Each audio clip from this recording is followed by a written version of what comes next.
Hey guys, George here.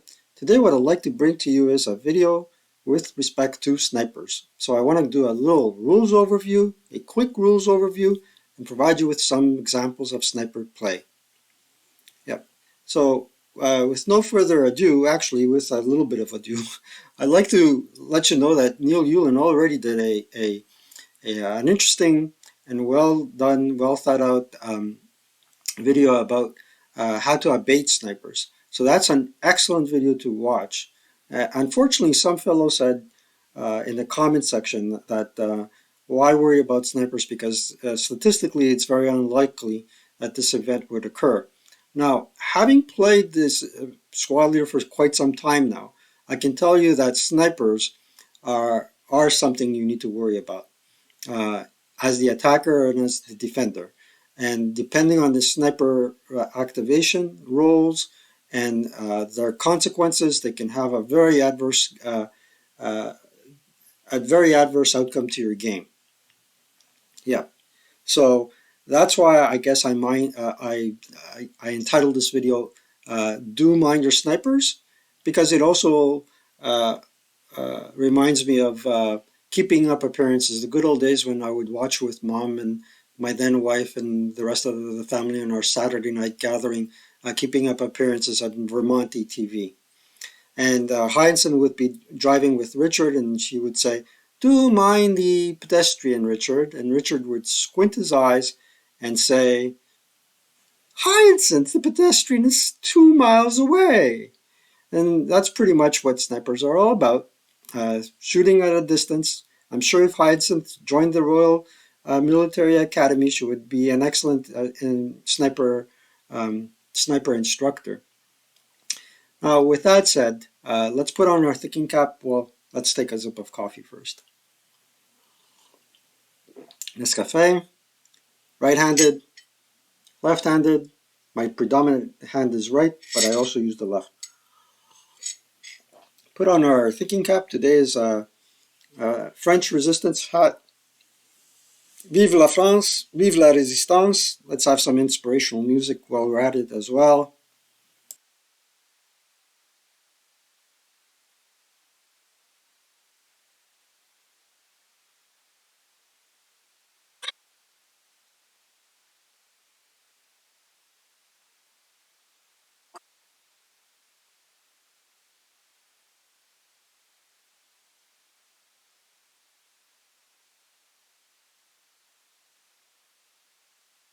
I love that music. I don't know if you've heard it well or not. That was the Marseillaise. Now, snipers are covered under Rule Alpha 14.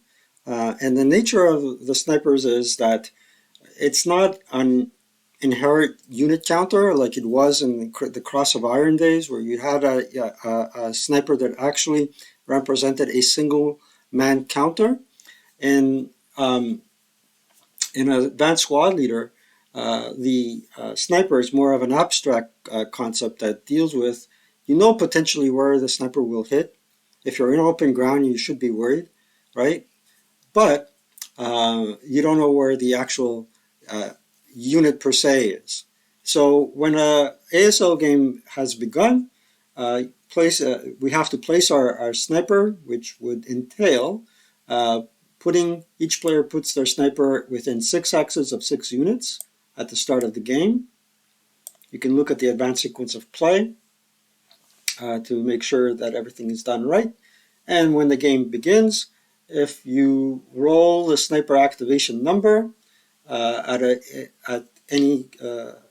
certain given point in time, I'll talk to you about the phases, and conduct certain activity, the sniper will activate. So once the sniper activates, we roll a 2d6 for direction and distance. So I rolled here a 4 and a 5. So that would take the sniper in direction 4, 5 hexes away. 1, 2, 3, 4, 5, for example. All right, so a couple of things here. The SAN, or the sniper activation number, SAN for short, I'm so used to saying SAN as opposed to sniper activation number. Well, so that's what SAN stands for. It's on the scenario card. In this case, the Soviet sniper is 3. It has a 3 activation number, and the German sniper activation number is a 2. So whenever the Soviets, not whenever, but under circumstances when the Soviet player rolls a 2, that German sniper is activated. And when the German player rolls a 3, then the Soviet player uh, sniper is activated. Now, it cannot be activated, for example, during the rally phase. So it's the sniper activation is phase related and activity related. So the sniper can activate during prep, movement, defensive, and advancing fire phases only. So if I roll snake eyes during rally phase, it will be a weather result, but not a sniper check at all. The other thing is that certain activities can arise that activate the sniper. So let's say the sniper is here, the German sniper is here, and it has been activated. We had rolled a 2d6 for direction and distance, and we brought it here, and we're at, let's say, let's say replace, reset. Let's go to prep fire. Okay, during prep fire, the Soviet player decides to dig in. In digging in, he rolled snake eyes. Activated the sniper, we rolled for direction and distance and brought him here. So let's say the sniper was here, we rolled a 3 and let's say it was here and we rolled a 3 and a 2. Brings him here. And this guy was digging in, so he goes TI. And he rolled a 2, so he does get a, he does also get a entrenchment. So entrenchments are under fortifications, foxhole, there. The leader did not take part in the entrenchment, so he's above the entrenchment. Now, was that entrenchment dice roll of a 2 a sniper activation check? According to 14.1, Alpha 14.1, 2-hit dice rolls, morale checks, task checks, non-OBA IFT, and digging in are sniper activation rolls. So basically, it is a sniper activation roll. So I could hit him because he's closer than any other unit. However, okay, so the Soviet player activated the sniper. Now, actually, I could hit him, but ultimately, in this case, since my sniper is equidistant from Borisova, that's a female lieutenant, by the way, because the Soviets did use women in the front line, and this fellow is in open ground.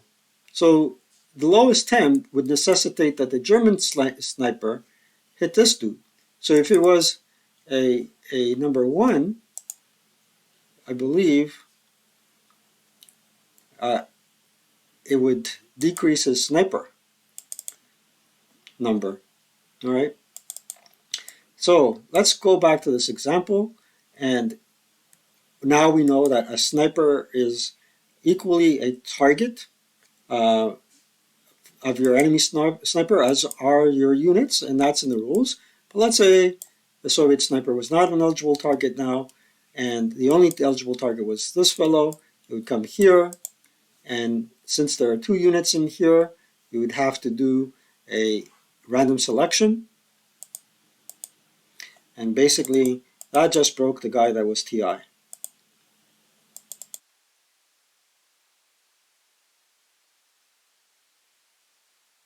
Pretty awesome.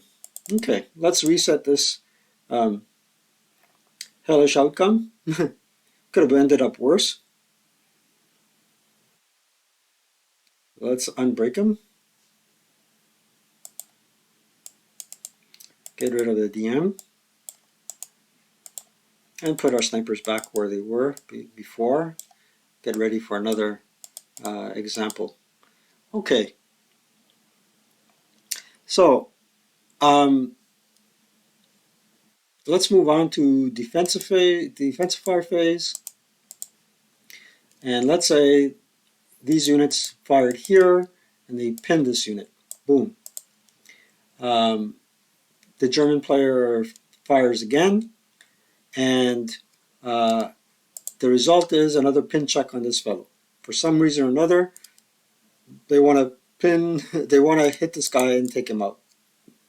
They roll on the IFT and they get another pin check. Now, in this case, the Soviet player does not need to re-roll the pin check because no other result would occur other than reactivating the German sniper.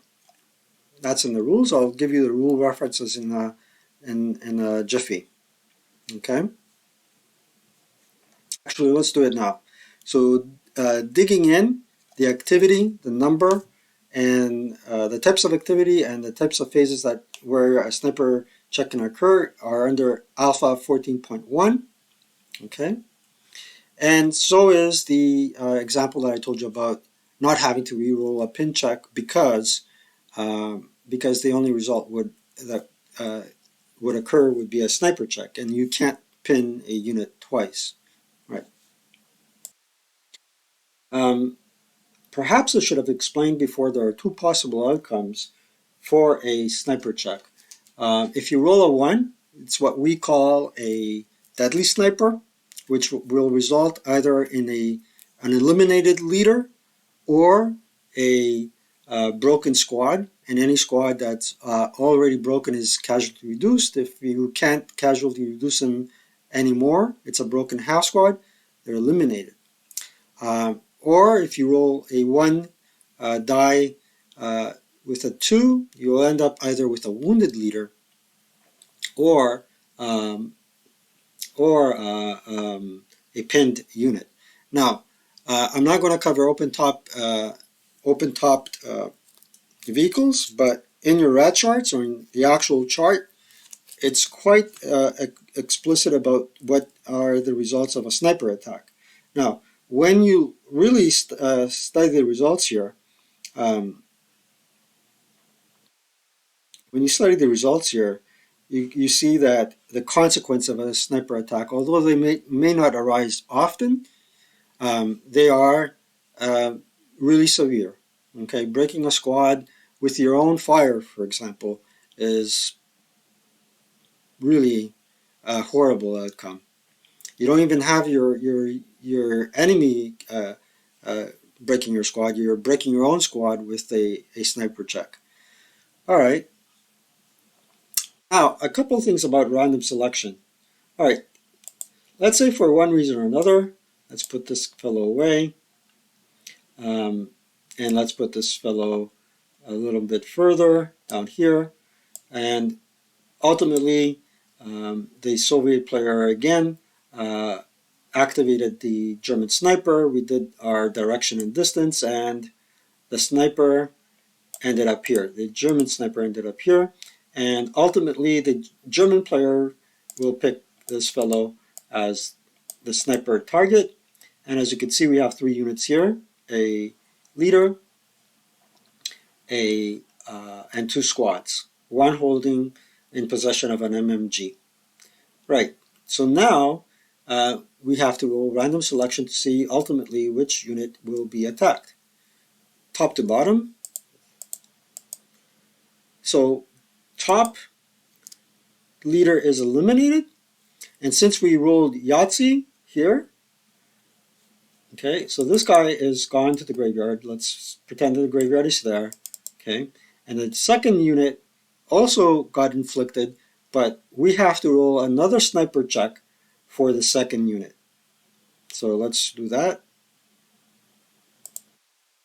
And this guy is now broken.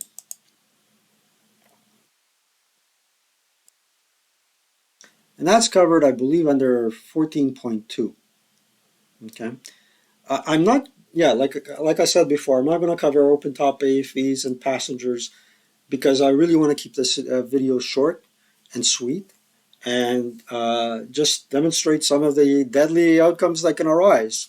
And right here, I just roll it at random. I didn't have to re-roll it once or twice. I just said, okay, the sniper is done. It hits this target. You're done. You're done. All of a sudden, these fellows are without a leader, and they're down to two-thirds of their firepower, or one quarter, three-quarters of their firepower, actually, if you take it into consideration the MMG, which can break on 11 because it's a Soviet build. Some things never change. I believe I already covered uh, sniper and sniper attacks, and that was Rule 14.31. You should read Rule 14, Alpha 14.3.1, 3.2, and and 4, and 4. Now,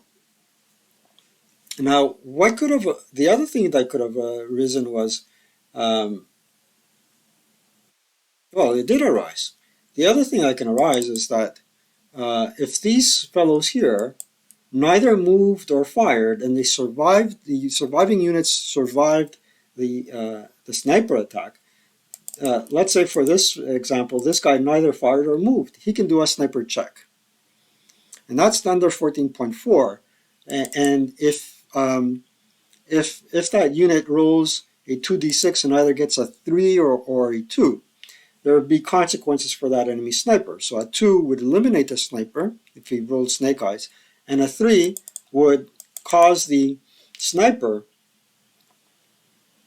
to pin. Uh, I think we can be flipped here. That's how you pin a sniper,